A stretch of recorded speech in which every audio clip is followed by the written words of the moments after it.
Ces deux artistes ont révolutionné le monde de l'art. Ils forment un duo de choc. L'un est un sculpteur inégalable, l'autre, un photographe sans précédent. Alberto Giacometti est un sculpteur suisse à la renommée internationale. Peter Lindbergh, un photographe allemand considéré comme un pionnier de son art.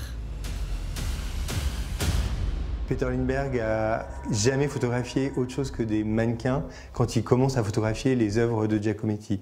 Donc les sculptures de Giacometti, c'est vraiment un rapport très particulier que Lindbergh a avec l'artiste, parce que c'est un artiste qu'il admire beaucoup.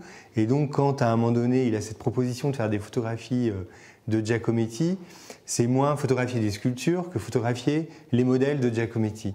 Les deux artistes ne font désormais plus qu'un grâce à l'objectif du photographe. Ce dernier privilégie des gros plans et des tirages grand format des œuvres, souvent petites, du sculpteur. Il rassemble plusieurs typologies d'œuvres, donc des figurines comme celle que vous voyez au centre, qui est une figurine qui à la base fait une quarantaine de centimètres, mais qui est rendue très grande dans ce grand tirage. Une figurine d'Annette, la femme d'Alberto Giacometti, qui est représentée ici de profil, justement pour mettre en évidence les traits du visage avec cette bouche ouverte.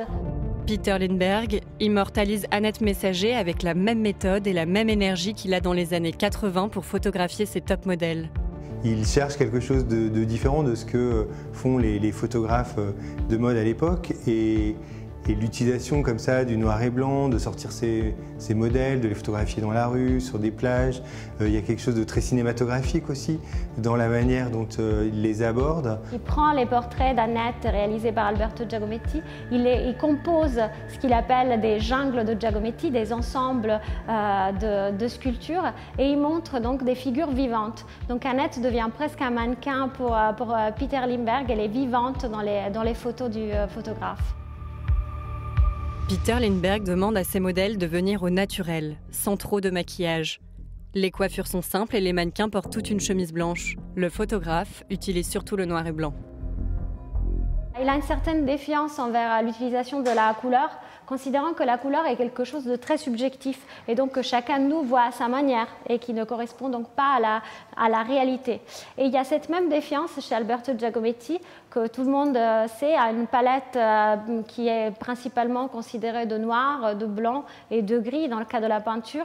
Et plusieurs fois, Giacometti tentera d'utiliser la couleur, mais il finit toujours pour utiliser du gris car il considère que c'est le gris qui rassemble toutes les couleurs. Le duo veut représenter ses modèles dans un état pur, loin des stéréotypes.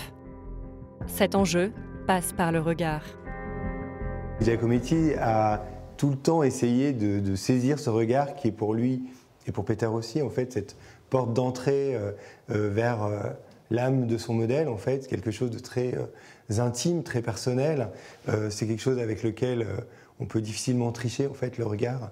Et il y a cette dimension aussi très mélancolique dans les photographies de Peter Lindbergh, où on voit que voilà, il arrive à saisir ce moment un peu d'absence de son modèle, où il est dans son intériorité, et c'est peut-être en ça qu'il touche à la vérité du modèle.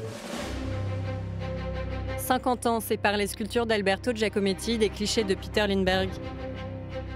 Deux approches a priori très différentes, mais qui dévoilent une création au service de la vérité.